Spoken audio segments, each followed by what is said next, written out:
Finally আত্মনিৰ্ভৰ আঁচনিৰ final list ওলাই গ'ল। এই ভিডিঅ'টো যোনে স্কিপ নকৰি শেষলৈকে চাব আৰু মোৰ চেনেলটোত যোনে নতুনকৈ আহিছে ছাবস্ক্ৰাইব কৰিব, তেওঁলোকসকলক মই লিষ্টখন ক'ত পাব, কেনেকৈ পাব, সকলো কথা মই কৈ যাম। আৰু বিশেষকৈ যদি আপোনালোকে কমেণ্ট কৰে ন, কমেণ্ট বক্সত মই আপোনালোকক হয়তো সেই লিষ্ট ক'ত পাব পিন কৰি আপোনালোকক দি দিম, ঠিক আছে।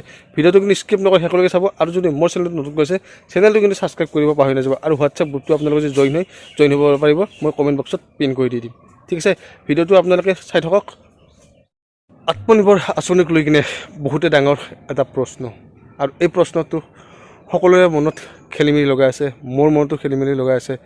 কিন্তু চৰকাৰে যিটো তাৰিখ ঘোষণা কৰিছিলে 5 ছেপ্টেম্বৰ, সেই তাৰিখত ইণ্টাৰভিউ শেষ হোৱাৰ কথা আছিলে। কিন্তু তাৰ পাছতো ইণ্টাৰভিউ বৰ্তমানলৈকে চলি আছে কিছু কিছু ডিষ্ট্ৰিক্টত।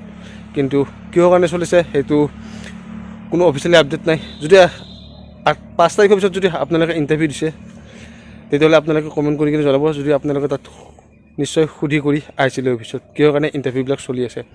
আৰু এটা প্ৰশ্ন বহুত যুৱক যুৱতীয়ে কৰি আছে যে পইচাটো কেতিয়া পাম দাদা। পইচাটো অফিচিয়েলিকৈ কৈ দিছিলে 30 ছেপ্টেম্বৰত পইচাটো দিয়া হ'ব, তাৰ পৰা কোনো আপডেট দিয়া নাই চৰকাৰে এতিয়ালৈকে। গতিকে 30 তাৰিখলৈকে ৱেইট কৰে সকলোৱে। আৰু ফাইনেল লিষ্টটো কেতিয়া ওলাব সেয়াও এটা প্ৰশ্ন। ফাইনেল লিষ্টটো ডিষ্ট্ৰিক্ট লাগি ওলাই গৈছে, সেই কথাটো মনত ৰাখিব। ডিষ্ট্ৰিক্ট লাগি কিছুমান ডিষ্ট্ৰিক্টত ফাইনেল লিষ্ট ওলাই গৈছে, কিন্তু ফাইনেল লিষ্টটো পাব্লিক কৰা নাই কিন্তু এতিয়ালৈকে। পাব্লিক কৰিব 20 তাৰিখমানৰ পাছতে পাব্লিক কৰিব কৰিলে, কিন্তু এইকেইদিন পাব্লিক নকৰে। এইকেইদিন চিলেকশ্যন লিষ্টটো বনাই থ'লে কোনে পইচা পাব কোনে পইচা নাপায়, সেইটো কাৰণে বহুতেই কনফিউজ হৈ আছে। আৰু গোটেইখিনি মানুহে ইণ্টাৰভিউ দিয়া মানুহখিনি পইচা পাব নেকি? যদি 30,000তকৈ অধিক মানুহ হয়, তেতিয়াহ'লে 30,000 যিখিনি মানুহ বেছি হ'ব, 2,000 1,000 যিখিনি মানুহ বেছি হ'ব, সেইখিনি মানুহ কিন্তু কেঞ্চেল কৰিব। কিন্তু কোন কেঞ্চেল হয় মই নাজানো আৰু আপোনালোকেও নাজানে। গতিকে ফাইনেল লিষ্ট ওলালৈকে সকলোৱে ৱেইট কৰিব লাগিব। আৰু যিসকলে প্ৰথম পৰ্যায়ত চিলেকশ্যন নহয় ন, আপোনালোকে নেক্সট পৰ্যায়ত নিশ্চয় চিলেক্ট হ'ব।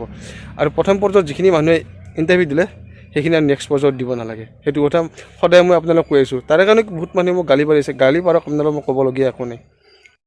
আৰু যদি নতুন কিবা আপডেট আহে আত্মনিৰ্ভৰ আঁচনিক লৈ কিনে, মই আপোনালোকক আগতীয়াকৈ দিয়াৰ কাৰণে চেষ্টা কৰিম। আৰু মোৰ হোৱাটছআপ গ্ৰুপ এটা আছে, গ্ৰুপটোত সকলোৱে জইন হ'ব। মই ইউটিউবত ভিডিঅ' মানে বনোৱাৰ আগত যিকোনো আপডেট এটা পালে মই তাত আগতীয়াকৈ দিম। গতিকে যদি আপোনালোকে জইন হোৱা নাই, আপোনালোকে জইন হ'ব। তাত গ্ৰুপটোত মই কমেণ্ট বক্সত দি দিম, লিংক কৰি কিনে আপোনালোকে তাত গৈ কিনে চাব। কমেণ্ট বক্স চেক কৰিব, ভিডিঅ'টোৰ তলত চেক কৰিলে আপোনালোকে নিশ্চয় লিংকটো পাব। লিংকত গৈ কিনে আপোনালোকে জইন হৈ ল'ব। সদায় এটা কথা মানে কৈ থাকিব ভাল নালাগে, আপোনালোকক শুনিও ভাল লাগে। আৰু যদি আপডেট আহে নিশ্চয় মই আপোনালোকক জনাম। আপোনালোকে ৱেইট কৰক কিছুদিন, আৰু 15-16 তাৰিখমানলৈকে ৱেইট কৰক। তাৰপিছত কিবা নহয় কিবা এটা আপডেট আহিব, মই আপোনালোকক জনাই যাম। আৰু বহুতে খং কৰি আছে মই আত্মনিৰ্ভৰ আঁচনিৰ ওপৰত ভিডিঅ' বনোৱাৰ কাৰণে।